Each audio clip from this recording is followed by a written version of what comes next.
Continuing our tour of the Magic Kingdom, moving around the castle into Fantasyland. And for those of you that have never been here can see that there's more to this place than meets the eye. Are you ready? Which way are you going? There we go. There really is something here for everybody of all ages and tastes. Younger ones are more likely to be in their element at Fantasyland rides. As they get older, they'll want something a bit more intense, although there are only a couple of intense rides at the park.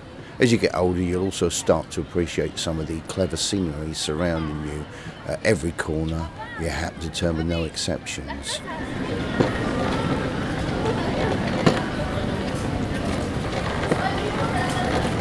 Now heading into one of the many ways into Fantasyland, which is one of the several themed areas of the park.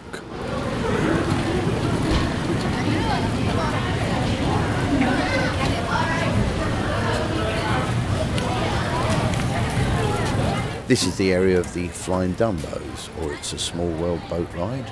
Mickey's Magic, which is a 3D surround cinema experience and well worth watching.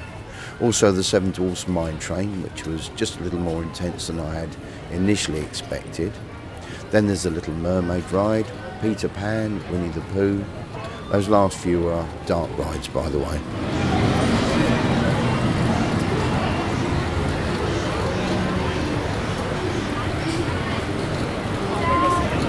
You really do need a couple of days or more just to explore this park alone, and even then you'll not have done it all.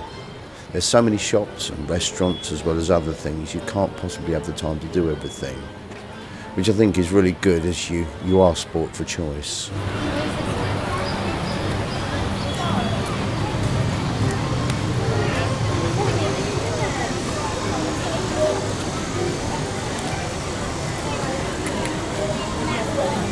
These turrets and castle wall are recent additions. They've been here for a few years now, and it's good to see them complementing the castle so well.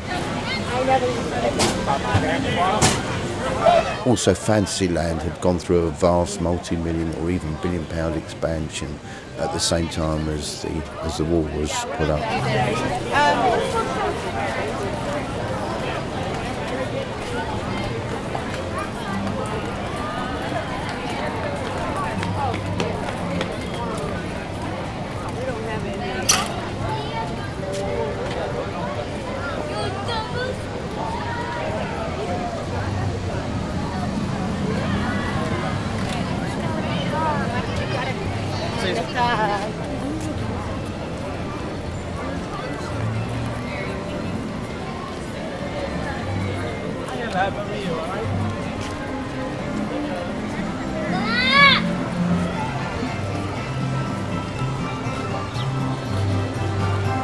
Right here.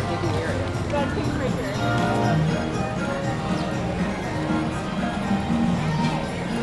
Notice this wonderful architecture, very European, with what looks like heavy influences from quaint German-style buildings. That'll certainly be the case with the Pinocchio restaurant here. What kind of a restaurant is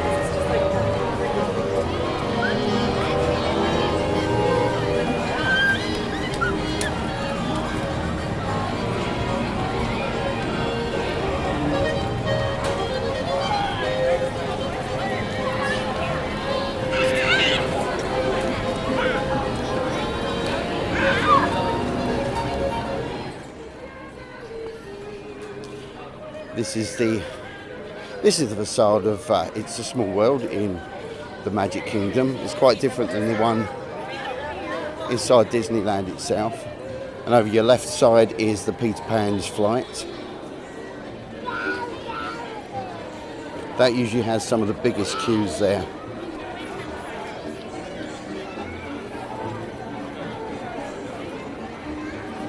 There's Rapunzel's tower in the background there.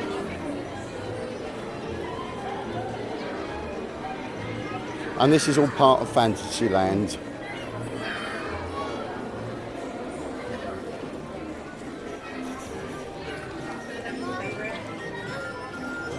Continuing round, we'll take you into Liberty Square and then into the Wild West at Frontierland. But we're mostly staying in this area at the moment.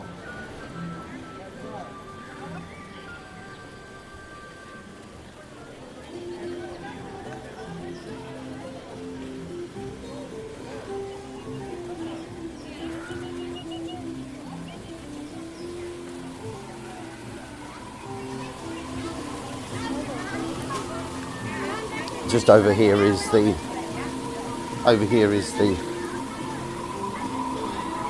Haunted Mansion.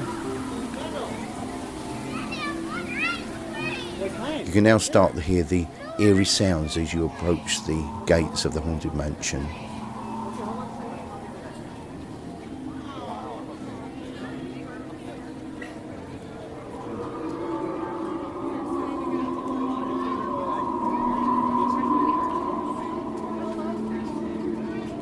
It's sort of creepy, but not overly scary. It's just Disney spooky style, if you know what I mean. But very good with special effects, and the stretching room at the beginning before you board the actual ride itself, that's really, really superb.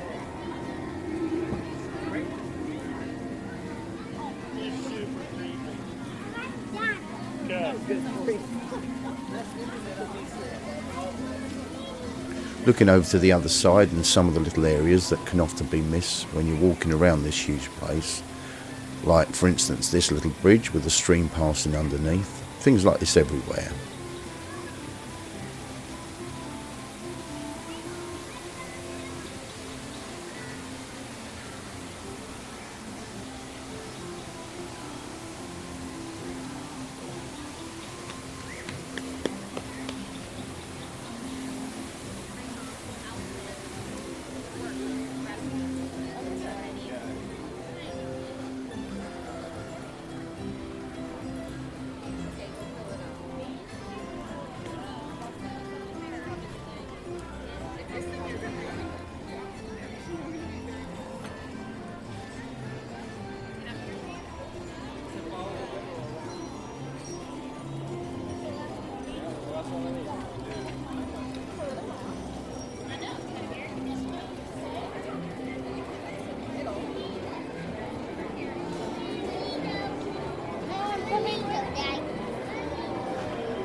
There we go, now heading for the King Arthur's Carousel, which if you manage to come through the castle entrance, then that will be the first thing you'll see.